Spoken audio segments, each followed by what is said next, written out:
नयाँ गाउँको चाहिँ सबैभन्दा पहिले हामीले तरकारी किनेर खाएको है। थ्रेसर लगाउँदाखेरि बालासाला रोएको हुन्छ नि त, अनि फर्स्टमा चाहिँ डिन्ठा मिन्ठा आउँछ नि त, हो त्यही चुटचाट गरेर यति भएको थियो। अनि त्यसले चाहिँ तरकारी किनेको, तरकारीमा चाहिँ काँक्रा, फर्सी, करेला अनि प्याज पनि किनेको। त्यो किनेर राखिसकेपछि अनि बुढा चाहिँ खाना बनाउन लाग्नुभयो। म चाहिँ गहुँ सुकाउन लाग्को।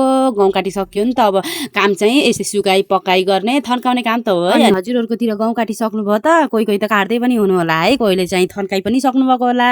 हाम्रो चाहिँ अब काटिसके पनि थन्काउन चाहिँ बाँकी छ, सुकाइ पकाइ गर्नु पर्यो। त्यो सुकाइसकेपछि अनि म चाहिँ केरो सुकाउन लागे। केरो त यति धेरै दिन सुकाउनु पर्ने है। बुढा चाहिँ यता तरकारी काट्दै हुनुहुन्छ, अनि बुढाले चाहिँ काँक्रा खाने हो भन्नुभयो। अनि पछि मैले भने, अनि बुढाले चाहिँ नुन सुन लगाएर दिनुभयो। अनि काँक्रा खाइसकेपछि अनि बुढाले चाहिँ खाना बनाउनु भयो। यो फर्सीको तरकारी के यस्तो मिठो लाग्छ कि मलाई मात्र होइन, मेरो बुढालाई पनि के यति मिठो, खै किन होला यति फेभरेट छ हाम्रो लागि फर्सीको तरकारी। अनि बुढाले चाहिँ अनि चटनी चाहिँ काँक्राको बनाउनु पर्छ। काँक्रामा नुन खुर्सानी पिसेको, त्यो सुकुवाला खुर्सानी पिसेको राम्रो हुन्छ नि त। अनि त्यससित खाना खाएको त यस्तो मिठो भयो, यति धेरै खाना खायौँ बुढाले र मैले। Bye bye everyone.